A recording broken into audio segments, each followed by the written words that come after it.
à une fille de 9 ans. Ah, le prophète marié à une fille de 9 ans. Ça, c'est un sujet très intéressant, vraiment très intéressant. Et je dois dire qu'il a sans doute été la plus grande motivation pour moi, parce que moi, je me suis traité de pédophile, hein, dans un milieu où il y a eu du trou, il y a eu plein de choses, et puis en plus, je deviens musulman.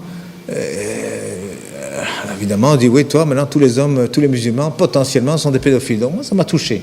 Ça m'a vraiment touché. Et donc, j'ai cherché. Et puis, alors, oui, tous les détracteurs de l'islam, ils montrent toujours ce hadith Bukhari, en plus, hein, un des hadiths dans la collection qui a été rassemblée par Bukhari, et qui, en effet, alors la traduction, c'est vrai, Abu Bakr demande à sa fille, tiens, c'est quand exactement tu t'es marié? Elle dit, ben voilà, le mariage qui correspond à nos fiançailles chez nous. Donc la promesse au mariage s'était faite à 6 ans, et le mariage, la consommation du mariage, lorsqu'elle a été habitée avec le prophète, s'est faite à 9 ans. Alors, évidemment, on voit ce texte, on dit, et ces hadiths sont authentiques. Ils ont été racontés par. Il y a des biographies de chacun des narrateurs. Ils ont tous l'air d'être très crédibles. Donc c'est vrai que c'est embêtant. C'est embêtant. Et puis j'ai eu vraiment la grande joie de rencontrer un docteur en islamologie qui donne cours à Halifax, au Canada, un Égyptien d'ailleurs à l'époque, enfin d'origine. Et puis il m'a dit, mais non, elle n'a pas 9 ans. Je dis, non, mais c'est hadith. Oui, non. Non, il dit, les chiffres, il dit, t'es né en quelle année? En 59. Donc, il dit, t'as quel âge? Ben, je disais mon âge. Non, t'as dit 59. T'as pas dit 1959. T'as dit 59. C'est 2011 aujourd'hui, t'as 1951 ans, c'est tout. Parce que 2011, moi 59, c'est... Non, attends, je suis né en 1950. Ah oui, mais tu ne l'as pas dit. Oui, je ne l'ai pas dit, non, enfin, tout le monde le sait. Voilà, il dit, tout le monde le sait. Il dit, moi, quand je présente mon livre, je dis, c'est mon 27e. Mais tout le monde sait que c'est après le 400e. Ça veut dire que j'ai écrit 427 livres et je dis, c'est le 27e. Mais en arabe, je peux le faire comme ça. Mais quand il dit, je le fais en anglais ou en français, je dois dire, c'est le 427e parce qu'il n'y a pas cette habitude. Or, l'arabe, il n'y a pas cette habitude. Et c'est vrai, j'ai réfléchi à ça, je dis tiens, c'est intéressant. Et j'étais à Fès et on regardait un mouton. Ah, un mouton, bientinu khemsin, 250 dirhams. Oh, je dis, c'est pas cher ça. Ça fait 25 € pour un mouton. Et je dis, c'est pas cher. Oui, je dis, oui, moi je le prends. Et puis il me dit, oui, et je donne 250. Non, c'est après les 1000 dirhams. Hein. Tout le monde sait que c'est au moins 1000 dirhams pour le mouton. Donc c'est 1250. Ah. Donc les Arabes, ils parlent après quelque chose. Mais il n'y a pas que les Arabes, vous savez, ces habitudes, c'est pas seulement les chiffres. Vous savez, par exemple, je vais répondre en même temps sur les 70 vierges, là, 70 vierges. En néerlandais, c'est 1000, hein, parce que 70 en arabe, ça veut dire beaucoup. 36 en français, hein, parce qu'il y a les 36 chandelles. En français, on dit 36 chandelles. J'ai vu 36, j'avais le choix entre 36 voitures. Ça veut dire beaucoup. En néerlandais, on dit 1000. C'est fantastique, ça veut dire qu'il y a une philosophie autour des chiffres qu'il faut connaître dans les langues, autrement, on est à côté de la plaque. Donc ce hadith, en réalité, 6 ans et 9 ans, c'est après quelque chose, mais ce n'est pas nécessairement après la naissance.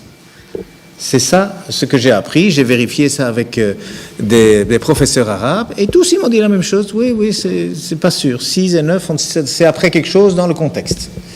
Et donc j'ai fait la recherche, et puis j'ai été regarder autour de l'histoire, parce qu'en plus il n'y a personne qui a fait la remarque du temps du prophète, sallam.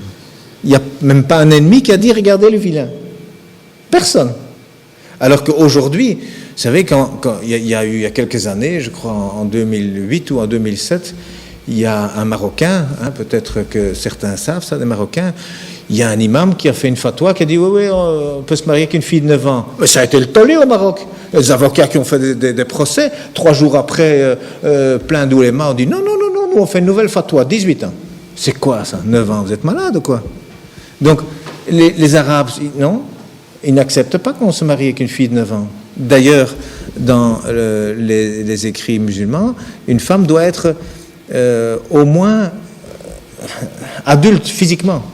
Même si le mariage se fait à 3 ans, à 6 ans, parce que ce sont des promesses de mariage, hein, c'est les femmes qui s'arrangent entre elles pendant la lessive, comme ça faisait d'ailleurs ici en Europe aussi, hein, qui se disent, tiens, t'as vu ta fille, elle intéresse mon fils, ça serait pas une bonne idée de les marier. Ben, chez les Arabes aussi ça se fait, hein, c'est tout. Hein. Et alors on dit, bon voilà, allez, hop, ils sont mariés. Ça veut dire qu'à partir de ce moment-là, on peut les laisser ensemble, c'est correct. Tout ce qu'ils feront alors, c'est voilà, c'est bon. Mais la consommation du mariage ne peut pas se faire avant qu'ils soient adultes. C'est-à-dire que ben, la femme, elle doit être physiquement adulte. Alors c'est vrai, il y a des mariages à 13, 14, 15 ans. Oui, enfin, il n'y a pas que dans les pays arabes, hein, même pas comme dans les pays musulmans, il y a plein de pays.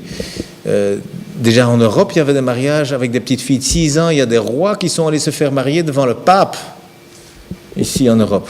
Mais plusieurs, hein, avec des petites filles de 5-6 ans. Et eux, ils les prenaient chez eux à la maison. Hein. Bon, c'est pas le catholicisme. Hein. Quand on voit maintenant les scandales qu'il y a, c'est clairement contre l'éthique chrétienne de faire toutes ces histoires. Un adulte ne va pas dans le pantalon des enfants, ça ne va pas. Donc ça veut dire que dans cette histoire musulmane, ça n'est pas accepté non plus, et pourtant il n'y a pas eu de critique. Pas un livre, rien. Pas un ami qui a dit au prophète, attention, qu'est-ce que tu fais? Attends, tu te rends compte, tu es l'exemple pour toute l'humanité jusqu'à l'éternité. Ne fais pas ça. Non, rien. Personne n'a rien dit. Donc, ça veut dire que c'est peu crédible. C'est très peu crédible. Et puis alors, finalement, je suis allé voir dans les livres d'histoire autour. Et puis alors, on voit qu'il y a une sœur Asma. Il y a des parents, le père Abou Bakr, qui est le premier converti. Le premier compagnon du prophète, et alors il y a les dates.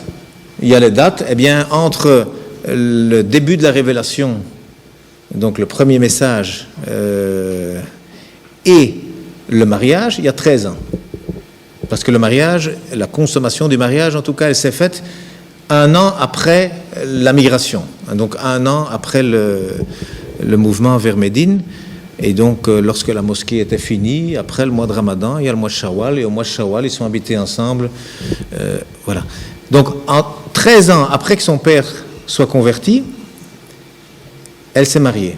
Et la grande sœur, elle avait 10 ans de plus. Dans tous les livres, elle avait 10 ans de plus.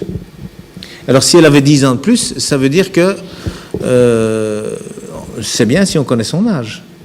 Alors, quand on fait la recherche pour savoir quand elle est née, Asma, parce qu'en plus, elle, c'était, je crois, la 12e ou la 17e convertie, eh bien, elle était la secrétaire du prophète. Donc, la grande sœur d'Aïcha, qui s'appelle Asma, elle était la secrétaire du prophète. Donc, elle a écrit beaucoup, et on a beaucoup écrit sur elle, donc c'est très difficile de faire de la censure autour de quelqu'un qui a beaucoup écrit. Et elle, on sait qu'elle est morte en 73, donc en 73, après la migration. Pourquoi? Ben parce que c'était la fin du règne plus ou moins islamique et que c'est son fils, Abdallah ibn Zubir, qui a été tué, qui était le dernier dirigeant à la Mecque lorsqu'il a été tué. Et elle était aveugle à ce moment-là, et elle avait, disent tous les livres, 100 ans bien avancés. Alors si elle avait 100 ans bien avancés en 73, compte tenu qu'il n'y a pas d'an zéro, elle est née en moins 28. C'est pas compliqué, hein? C'est pas compliqué, elle est née en moins 28. Alors si elle est née en moins 28, ça veut dire qu'à l'Hégire, elle avait 28 ans. Et donc 1 an après, elle avait 29 ans. Donc la grande sœur qui avait 10 ans de plus avait 29 ans quand sa petite sœur s'est mariée. 29 moins 10. Je ne sais pas s'il y a des mathématiciens ici, je ne sais pas si on a besoin d'une calculette.